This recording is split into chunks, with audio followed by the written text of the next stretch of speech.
Hey here, tens. A couple quick examples for you. So in my first example, Sonia wrote 7a plus 3a equals 10a squared. Use substitution of a equals 5 to test whether her equation is correct or incorrect. So what you end up doing is we're going to do a left-hand side, right-hand side comparison. So what you do is you write left-hand side, LHS, and left-hand side is that side right there. So left-hand side is 7a plus 3a.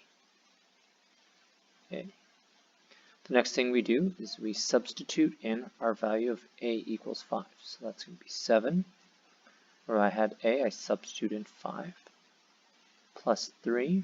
Where I had a, I substitute in 5. Remember that when you have two numbers next to each other with a bracket between them, that means multiply.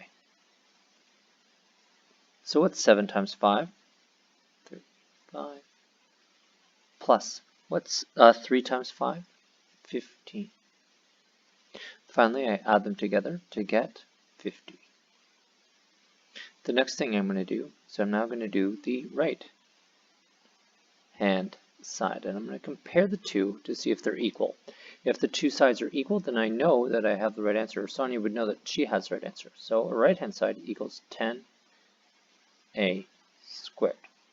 So next thing I do is write 10 times bracket 5 squared.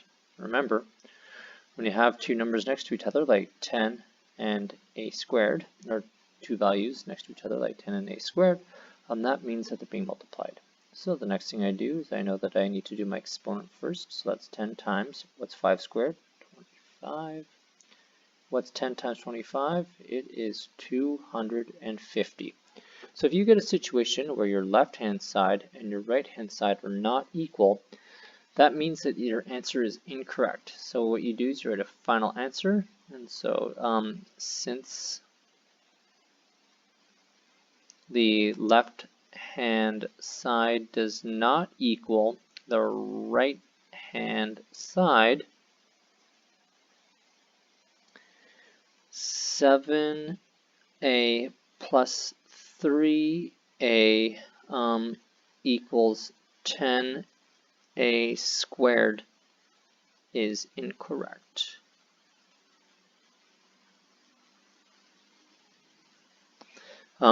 If these numbers, so if your left-hand side and your right-hand side are both equal, then that tells you that your solution is correct, but this one is not.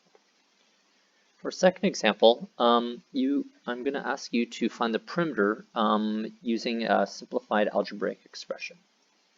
So I've given you your shape right here. So here's our rectangle, and we're going to find the perimeter. So the perimeter for this equals 2x plus x plus 3.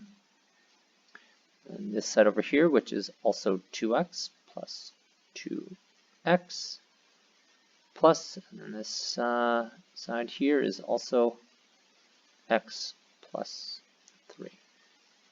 So the first thing I'm going to do is I'm going to collect my like terms. So my like terms, I'm going to take a second, and that's 2x, x, 2x, and x. So those are my like terms. So I'll write those down first. So that's 2x plus x plus 2x plus x. The next thing is, let's look at our other term. We've got the 3 and the 3. So then I write those down next, plus 3 plus 3. So now I can do my math. What's 2x plus x? That's 3x. I'll draw as I'm kind of going here. So what's 2x plus x? That's going to make 3x. Plus 2x is 5x. Plus x is 6x. That's 6x. And what's 3 plus 3? That's 6. And there is your final simplified expression for finding the area of that rectangle. I hope that makes sense and is helpful. I hope you're all doing well. Take care. Bye.